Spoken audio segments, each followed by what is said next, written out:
내년 4월 치러질 제22대 국회의원 총선거가 꼭 1년 앞으로 다가왔습니다.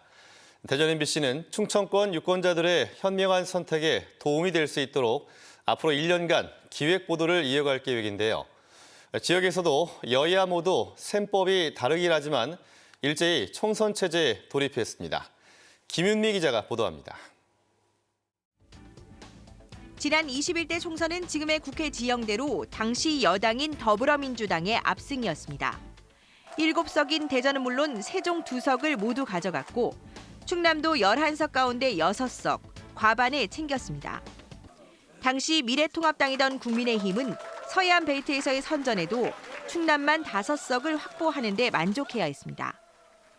1년 앞으로 다가온 22대 총선에서는 3년 전과 여야가 입장이 맞바뀐 상황.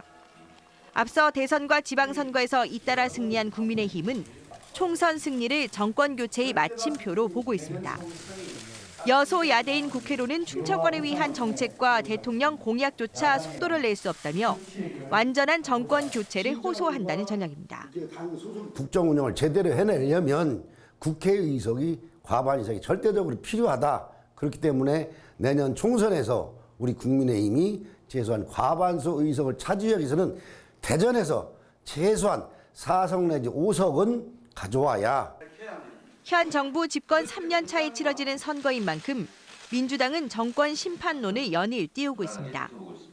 윤석열 대통령에 대한 중간평가 성격이 강할 것으로 판단해 실정을 때리는 동시에 지지부진한 충청권 현안에 집중한다는 겁니다. 무능과 무책임과 폭주를 잘 견제할 수 있도록 야당에게 힘을 실어주는 것이 우리 충청 지역의 발전이나 나아가서 국가의 발전 또 민주주의를 지키는데 그것이 현명한 선택이라는 것을. 여야가 본격적으로 논의를 시작한 선거제도 개편이 거대 양당의 자리 싸움이 아닌 민심을 제대로 담는 그릇이 될지도 변수입니다. 위성정당과 같은 편법이 다시 발생하지 않도록 각 정당이 약속하는 것이 가장 우선돼 보이고요. 그 다음에는 더 효율적인 선거제도, 더 필요한 선거제도를 잘 합의해서. 이번만큼은 단골로 등장하는 선심성 공약 대신 실현 가능성과 구체적인 계획에 따라 표심이 움직일 거란 전망도 나옵니다.